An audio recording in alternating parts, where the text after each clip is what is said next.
سأل سائل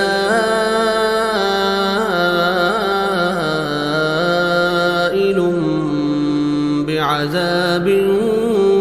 واقع للكافرين ليس له دافع من الله ذي المعارج تعرج الملائكة والروح إليه في يوم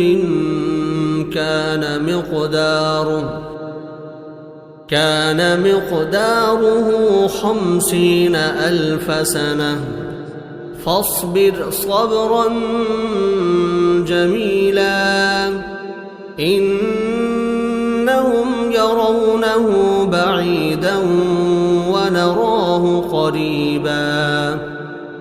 يوم تكون السماء كالمهل وتكون الجبال كالعهن ولا يسأل حميم حميما يبصرونهم يود المجرم لو يفتدي من عذاب يومئذ ببنيه وصاحبته وأخيه وفصيلته التي تؤويه ومن في الأرض جميعا ثم ينجيه كلا إنها لظى نزاعة للشوى تدعو من أدبر وتولى وجمع فأوعى إن الإنسان خلق هلوعا إذا مسه الشر جزوعا وإذا مسه الخير منوعا إلا المصلين الذين هم على صلاتهم دائمون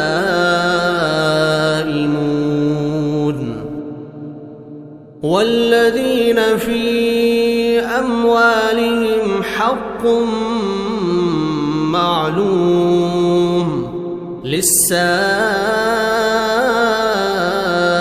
والمحروم والذين يصدقون بيوم الدين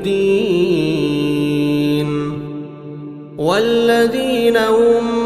من عذاب ربهم مشفقون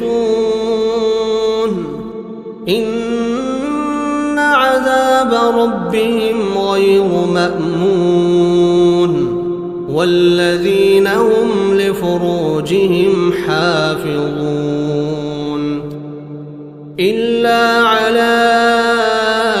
أزواجهم أو ما ملكت أيمانهم فإنهم غير ملومين فمن ابتغى وراء ذلك فأولئك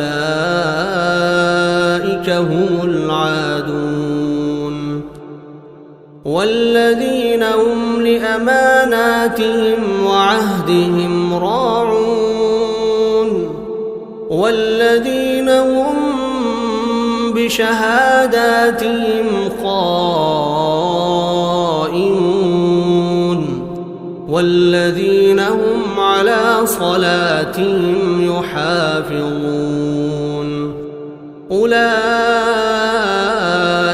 في جنات مكرمون